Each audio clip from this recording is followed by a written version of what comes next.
ফসলের খুব যত্ন নিচ্ছেন, তবে আমাদের আত্মার ফসলের কি হবে ভাই? আত্মার ফসল? সেটা আবার কি শাকিল ভাই?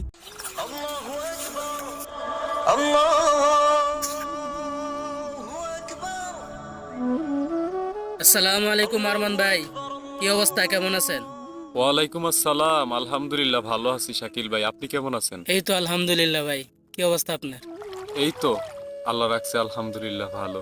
তো ভাই আপনার সাথে কিছু কথা ছিল, একটু সাইডে যদি আসতেন ভালো হতো। হ্যাঁ অবশ্যই, চলেন আপনার সাথে কথা বলি।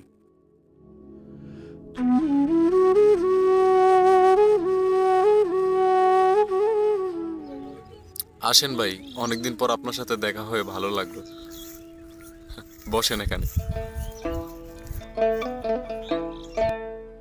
তো ভাই আমি দেখতে পারতেছি দূরে থেকে আপনি অনেক কষ্ট করতেছেন এই রোদ্রে দিয়া, জি অনেক ভাই, পরিশ্রম করতেছেন। ওই খেতে একটু ঘাস জন্মাইছে তো এগুলো একটু বাইসা দিতেছি আর কি, তাইলে পরবর্তীতে আর এগুলা উঠতে পারবে না, এই জন্য আর কি। মাশাআল্লাহ ভাই, আলহামদুলিল্লাহ, দেখে খুব ভালো লাগলো দূর থেকে আপনি ফসলের খুব যত্ন নিচ্ছেন, তবে আমাদের আত্মার ফসলের কি হবে ভাই? আত্মার ফসল? সেটা আবার কি শাকিল ভাই? আত্মার ফসল নামাজ ভাই, আপনি জানেন না আমরা 5 ওয়াক্ত নামাজ পড়ি, এটাই হচ্ছে আত্মার ফসল। চলেন ভাই, নামাজের সময় হয়েছে, আমরা আসরের নামাজটা আদায় করে আসি। আরে শাকিল ভাই, মসজিদ তো অনেক দূরে, তাছাড়া ওইখান থেকে গিয়ে আসতে আমার অনেক সময় চলে যাবে। ভাই, আমাদের মহানবী সাল্লাল্লাহু আলাইহি সাল্লাম একটা কথা বলেছেন, আপনি হয়তো ভুলে গেছেন।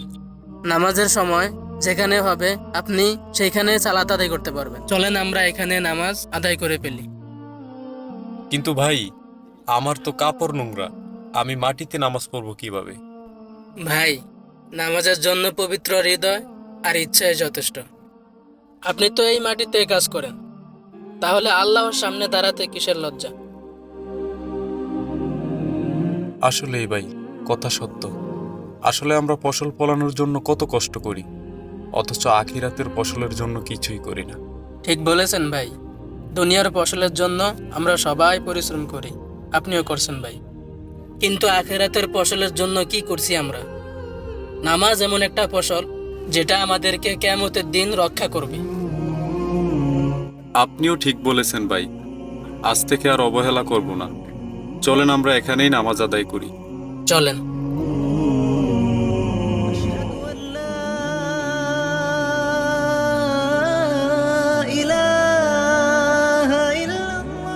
জীবনের ফসল শুধু দুনিয়ার জন্য নয়, আখিরাতের জন্যও চাই। সময় থাকতে নামাজের অভ্যাস করুন। আল্লাহ আমাদের সবাইকে 5 ওয়াক্ত নামাজ পড়ার তৌফিক দান করুন। আমিন।